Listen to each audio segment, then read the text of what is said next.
Hi everyone, welcome to Suma wonders. అందరూ ఎలా ఉన్నారు? బాగున్నారా? ఈరోజు ఏంటంటే నేను చికెన్ బిర్యానీ ఇంకా రైతా ఎలా చేయాలో చూపిస్తాను. ఈ చికెన్ బిర్యానీ కోసం మీరు బయట నుండి మసాలా ఏం కొనవసరం లేదు, ఇంట్లోనే ఎలా చేయాలో నేను చూపిస్తాను. చాలా బాగుంటుంది, టేస్ట్ మాత్రం మా పిల్లలకైతే చాలా ఇష్టం. ఇంకా బయట రెస్టారెంట్లో తినే బిర్యానీ కంటే ఇదే బాగుంటుంది అనేసి తింటారు.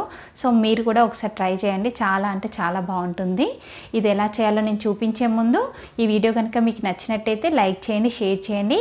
సబ్స్క్రైబ్ చేయని వాళ్ళైతే కంపల్సరీ సబ్స్క్రైబ్ చేయండి. ఇప్పుడు ఎలా చేయాలో మీకు నేను చూపిస్తాను. ఫస్ట్ నేను బిర్యానీకి మసాలా ఎలా చేయాలని చూపిస్తాను. ఈ మసాలా ఏంటంటే 1 kg రైస్కి 1.5 kg చికెన్ కంపల్సరీ తీసుకోవాలి. సో అంత క్వాంటిటీకి మనకు సరిపోయేంత తీసుకోవాలి. ఇప్పుడు మనము సాజీరా, లవంగాలు, యాలకులు, దాల్చిన చెక్క, ఇంకా జాపత్రి, బేలీఫ్ ఇవన్నీ ఉంటాయి కదా, ఇవన్నీ కూడా మనం మిక్సీ జార్లో వేసుకొని బాగా పౌడర్ చేసుకోవాలండి.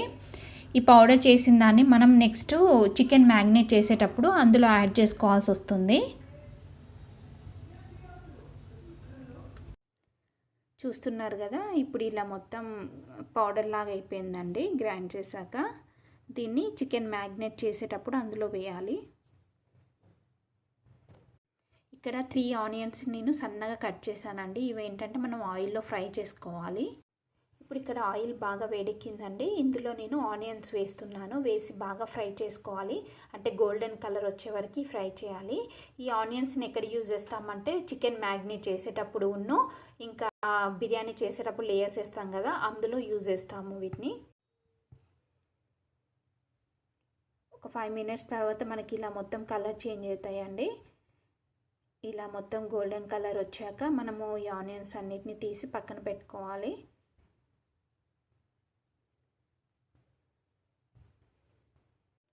ఇప్పుడు ఇక్కడ నేను 1.5 kg చికెన్ తీసుకున్నానండి. అంటే 1 kg రైస్కి 1.5 kg చికెన్ తీసుకోవాలి. ఇలా పెద్ద పెద్ద పీసెస్ కట్ చేయించుకోవాలి. ఇప్పుడు ఇదంతా నేను వాష్ చేసి పెట్టుకున్నాను. ఇప్పుడు ఇందులో ఏంటంటే మనం అన్ని మసాలాలు వేసి మ్యాగ్నేట్ చేసుకోవాలన్నట్టు. ఫస్ట్ ఏంటంటే నేను కారం పొడి వేస్తున్నా. ఇదేంటంటే నేను కేజీకి ఒక 4 tablespoon కారం యూజ్ చేస్తాను. సో ఇక్కడ నేను 6 spoons కారం వేస్తున్నాను. నెక్స్ట్ ఏంటంటే సాల్ట్ ఒక 5 tablespoons వేస్తున్నానండి. అంటే మీరు రెగ్యులర్గా చికెన్ కర్రీకి ఎంత క్వాంటిటీ వేస్తారో కారము, ఉప్పు ఇవన్నీ సేమ్ అలానే వేసుకోండి దీనికి కూడా. నెక్స్ట్ ధనియాల పొడి వేస్తున్నానండి. ఇది పచ్చి ధనియాల పొడి, ఇది కూడా ఒక 5 spoons వేస్తున్నాను.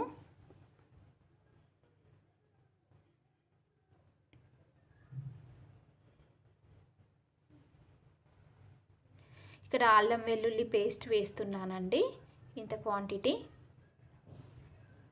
మీరు ఇంకా సేమ్ చికెన్ కర్రీకి వేసుకున్నట్టే అన్నీ వేసుకోవచ్చు, కాకపోతే ఇంకా కొన్ని ఎక్స్ట్రా యాడ్ చేసుకోవాల్సి వస్తుంది. ఇప్పుడు పెరుగు వేస్తున్నానండి. ఇప్పుడు ఈ బౌల్ నిండా పెరుగు వేస్తున్నాను నేను. ఇదంతా మనం కలుపుకున్నాక నెక్స్ట్ ఇంకొంచెం కావాలంటే యాడ్ చేసుకోవచ్చు. ఇదేంటంటే అది పుదీనా అండి, పుదీనా వేసుకోవాలి. నెక్స్ట్ కొత్తిమీర అండి.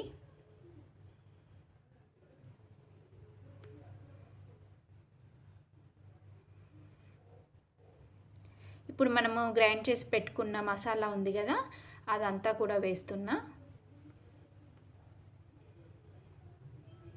ఇప్పుడు ఇందులో ఫ్రైడ్ ఆనియన్స్ ఉన్నాయి కదా, అవి వేస్తున్నాను కొన్ని.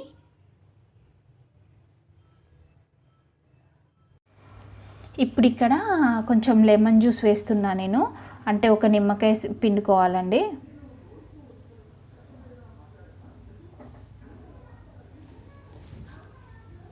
నెక్స్ట్ కొంచెం ఆయిల్ యాడ్ చేయాలి. ఇవన్నీ వేసాక ఈ మొత్తాన్ని కూడా బాగా కలుపుకోవాలండి.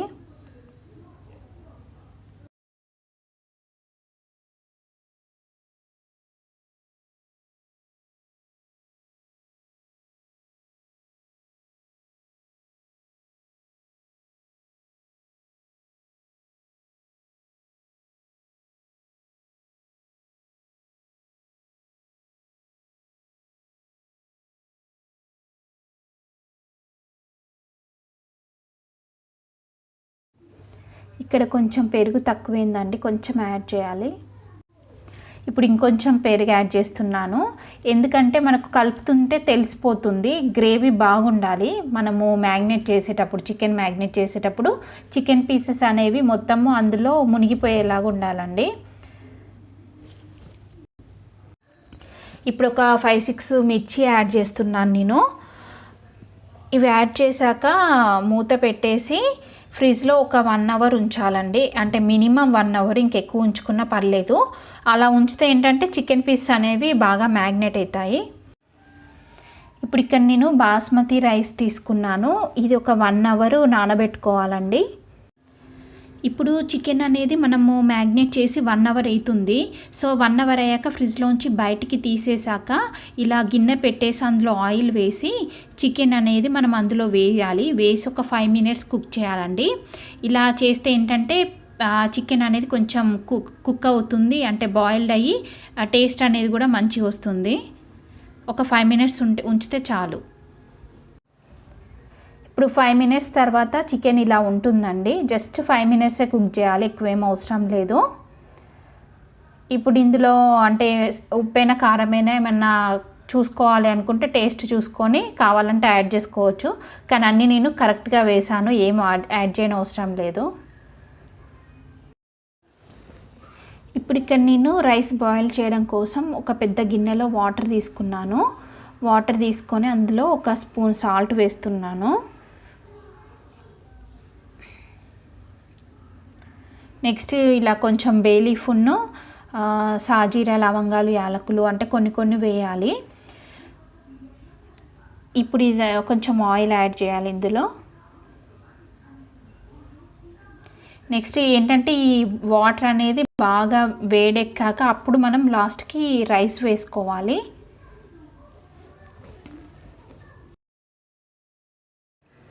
ఇప్పుడు ఇక్కడ వాటర్ బాగా బాయిల్డ్ అయ్యాయి. సో నేను ఇప్పుడు రైస్ యాడ్ చేస్తున్నాను. ఈ రైస్ వేసాక ఏంటంటే ఒక 5 మినిట్స్ ఉంటే సరిపోతుంది. రైస్ అనేది మనకు ఒక 70% కుక్ అవ్వాలి, మరీ ఎక్కువ కుక్ అయితే మెత్తగైపోతుంది.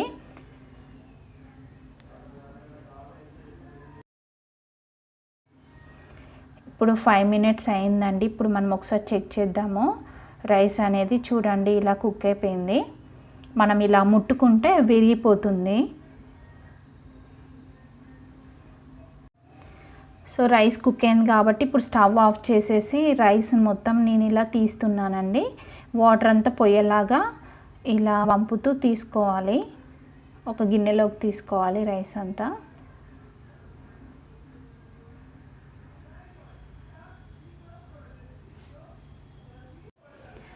ఇప్పుడు నేను ఈ గిన్నెలో కుక్ చేసిన చికెన్ ఉంది కదా, ఇప్పుడు ఈ చికెన్ని మొత్తాన్ని వేస్తున్నాను.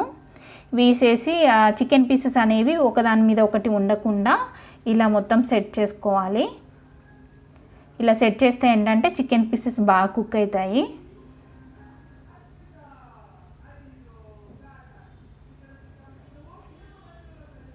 నెక్స్ట్ ఇందులో రైస్ వేయాలి. కొంచెం రైస్ వేస్తున్నా ఫస్ట్. వేసాక దీని మీద ఫ్రైడ్ ఆనియన్స్ ఉన్నాయి కదా, ఫ్రైడ్ ఆనియన్స్ కొన్ని వేసుకోవాలి. నెక్స్ట్ మిగతా రైస్ మొత్తం వేసేయాలి.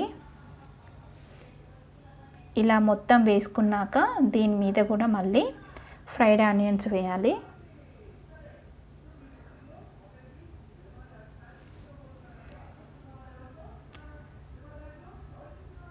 నెక్స్ట్ ఇందులో ఒక హాఫ్ పీస్ లెమన్ పిండానండి. ఇది కొంచెం ఫుడ్ కలర్ యాడ్ చేస్తున్నాను నేను వాటర్లో మిక్స్ చేసి. తర్వాత కొంచెం నెయ్యి వేయాలి. నెయ్యి వేస్తే టేస్ట్ బాగుంటుంది. ఇప్పుడు ఇలా మూత పెట్టుకున్నాక మనము గోధుమ పిండి ఉంటుంది కదా, గోధుమ పిండిని కొంచెం లూజ్గా కలుపుకోవాలి. కలుపుకొని ఈ మూత చుట్టూ మనం ఇలా పెట్టుకోవాలండి. అంటే లోపల ఉన్నది అనేది స్టీమ్ బయటికి వెళ్ళిపోకుండా ఇలా మొత్తం చుట్టూ కవర్ చేయాలి. ఏ మాత్రం కూడా కొంచెం కూడా గ్యాప్ ఉండొద్దు. కొంచెం థిక్గా పెట్టేసేయాలి మొత్తం. ఇలా పెడితే ఏంటంటే రైస్ అనేది బాగా కుక్ అవుద్ది. స్టవ్ మీద ఇలా ప్యాన్ పెట్టాలి. ఫస్ట్ 5 మినిట్స్ హై ఫ్లేమ్లో పెట్టి ప్యాన్ పెట్టి నెక్స్ట్ తర్వాత ఇలా గిన్నె పెట్టుకోవాలి. గిన్నె పెట్టాక స్టార్టింగ్ 10 మినిట్స్ ఏమో హై ఫ్లేమ్లో పెట్టాలి. తర్వాత మిగతా టైం అంతా కూడా సిమ్లో పెట్టాలి. ఇది మొత్తం కుక్ అవ్వడానికి మనకు కరెక్ట్ 1 అవర్ టైం పడుతుందండి. ఇప్పుడు 1 అవర్ తర్వాత మనం వాటర్ చల్లి చూస్తే ఇలా మొత్తం డ్రై అయిపోతుంది, అంటే రైస్ కుక్ అయినట్టే.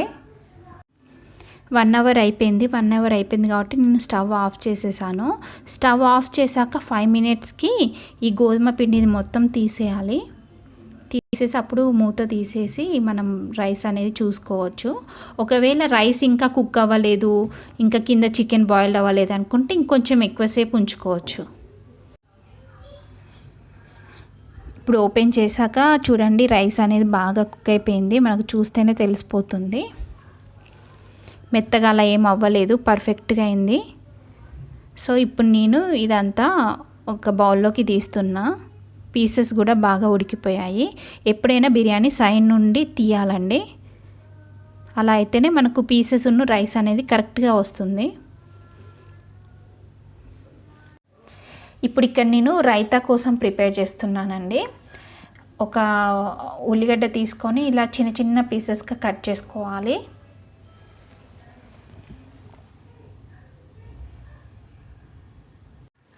ఇప్పుడు ఇక్కడ నేను రైతాలో వేయడానికి ఒక టమాటా తీసుకున్నానండి. అంటే చిన్న పీస్ అయితే సరిపోతుంది, ఎక్కువ అవసరం లేదు. ఈ టమాటా అనేది వేస్తే రైతా టేస్ట్ బాగుంటుంది. సో ఇలా చిన్న చిన్నగా కట్ చేసుకోవాలి టమాటాని. నెక్స్ట్ కొత్తిమీరని కూడా చిన్న చిన్నగా కట్ చేసుకోవాలి. చేశాక ఏం చేయాలంటే ఈ ఆనియన్స్, టమాటా, కొత్తిమీరను ఈ మూడింటిని బాగా మిక్స్ చేయాలండి. చేస్తే ఏంటంటే ఆ ఫ్లేవర్ అనేది బయటకు వస్తుంది, రైతా టేస్ట్ కూడా చాలా బాగుంటుంది. ఇప్పుడు ఇలా మిక్స్ చేశాక ఒక బౌల్లోకి తీసుకోవాలి.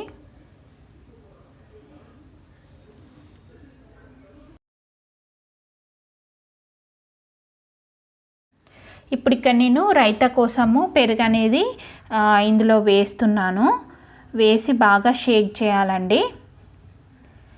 మనం చల్ల ఎలా చేసుకుంటామో అలా, అంటే అంత పల్చగా కాకుండా కొంచెం థిక్గా ఉండాలి. ఫస్ట్ నేను పెరుగంతా ఇలా షేక్ చేసి ఇందులో వేస్తున్నాను. తర్వాత ఏంటంటే కొంచెం వాటర్ యాడ్ చేసుకోవాలి లైట్గా. ఇప్పుడు పెరుగంతా వేసాను. ఇప్పుడు ఇందులో వాటర్ యాడ్ చేస్తున్నాను నేను. మరీ అంత థిక్గా ఉండొద్దు రైతా. కొంచెం కారమును ఒక 2 టీ స్పూను సాల్ట్ వేయాలండి. ఈ కారమును సాల్ట్ వేయడం వల్ల టేస్ట్ బాగుంటుంది రైతాకి. ఇప్పుడు ఇది రెడీ అయినట్టే. చూడండి, ఇప్పుడు బిర్యానీ రెడీ అయిపోయింది. ఇప్పుడు ఈ బిర్యానీకి మనము బిర్యానీ గ్రేవీ అనేది కూడా ఏమీ అవసరం లేదు. మనం అన్ని మసాలాలు అన్నీ మంచిగా వేసాం కాబట్టి గ్రేవీ ఏం లేకుండా కూడా తినేయొచ్చు. లాస్ట్కి మనం ఈ రైతాతో పాటు తింటే బాగుంటుంది టేస్ట్. ఈ వీడియో మీకు నచ్చినట్టయితే లైక్ చేయండి, షేర్ చేయండి, సబ్స్క్రైబ్ చేయని వాళ్ళైతే సబ్స్క్రైబ్ చేయండి.